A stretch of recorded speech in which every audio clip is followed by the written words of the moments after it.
Nshimiyumuremyi Werarisi wakoraga akazi k'ubukarani birakekwa ko yishwe n'uburwayi bw'igicuri ngo yarasanganywe. Mu gitondo cyo kuri wa gatanu ngo abari Nyabugogo ahazwi nko kwa Mutangana babonye yitura hasi, babanza kubifata nk'ibisanzwe babonye atinze kuzanzamuka. Biyambaza inzego z'umutekano zihageze nazo ziyambaza iz'ubuzima ari nazo ngo zahageze zikemeza ko umuntu yamaze gupfa. Yaguye ndamwegura turazana muryamisha ahantu.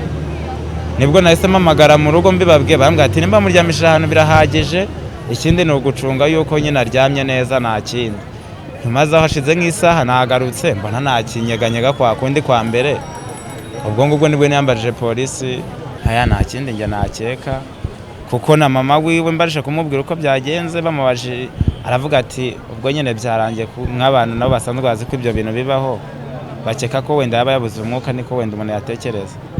Ubwo burwayi nicyo kigaragara kuko yasanzwe nyine yitura n'ubundi ariko igihe cyajya nyine kongera akazanzamuka akaba muzima. Cyakora nyine noneho byabaye bagerageza uburyo bwose basanga n'ubundi ntiyongera kuzanzamuka mbese. Yari umukarani yapakururaga karoti, nta kibazo yari afite, yikubise hasi kuriya abantu bagira ngo ari bukire ntibisanzwe nuko yajyaga yikubita hasi.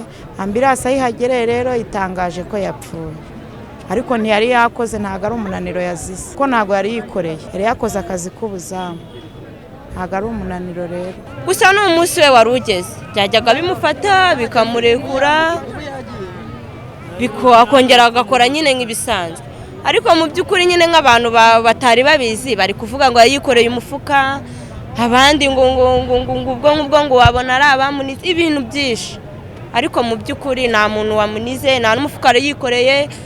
Twagiye kubona tubona nyine aguye amarabira gutyo gusa. Nubwo amajwi ya benshi asanisha urupfu rw'uyu musore n'uburwayi yarasanganywe, hari abandi babibona ukundi ngo na cyane ko abo bazi barwaye iyi ndwara nta waguye ngo ahita apfa nk'uku by'amarabira. Nanjye igicuri ndakirwara ariko ntago cyari cyanyica ngo ngende ngiye.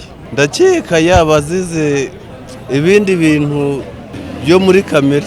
Mukandori Grace umunyamabanga nshingwabikorwa w'umurenge wa Muhima aho ibi byabereye yaduhamirije ko isuzuma ry'ibanze ryakozwe ryagaragaje ko koko buriya burwayi uriya musore yarasanganywe bushobora kuba aribwo bwamuhitanye. Hanyuma mu gitondo rero bari mu kazi ngo yaje gufatwa uko ubundi cyamufataga akaza kongera agakira, ariko noneho cyamufashe yikubita ngo yegamye ku modoka, babonye yegamye ku modoka baramwegera bamuryamisha neza, hanyuma bahamagara ambulance niyo yahageze bahita ashira mu mwuka atari yagera muri ambulance. Bemeje ko rero ubwo burwayi kubera yarabusanganywe ariyo nkomoko y'urupfu rwe. Hanyuma hashaka ubushobozi muri koperative yabarirwagamo bamujyana mu buruhukiro bw'ibitaro bya Nyarugenge mu gihe gitegerejwe imiryango ye yaturukaga muri Nyamasheke.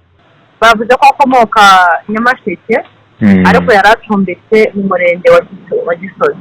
Nshimiyumuremyi Werarisi wari mu kigero cy'imyaka 22 y'amavuko ngo ejo yari yiriwe mu kazi, ariko ngo yari amaze iminsi adatwara imizigo cyane, ahubwo ngo yakundaga gukora ijoro apakurura ibicuruzwa akanabirindira umutekano. Ubu burwayi bw'igicuri bwagarutsweho na benshi muri iyi nkuru nk'ubwabaye nyirabayazana wo kuba uyu musore wari umukarani yituye hasi akahahera bagenzura bagasanga yapfuye. Ni indwara ifata ku bwonko ikunze kurangwa no kwitura hasi. Iyi ndwara iterwa no kuba umwana yaravutse ananiwe cyangwa kuba umuntu yarakoze impanuka agakomereka ku bwonko. Dieudonné Nshimiyimana, Yongwe TV, i Kigali.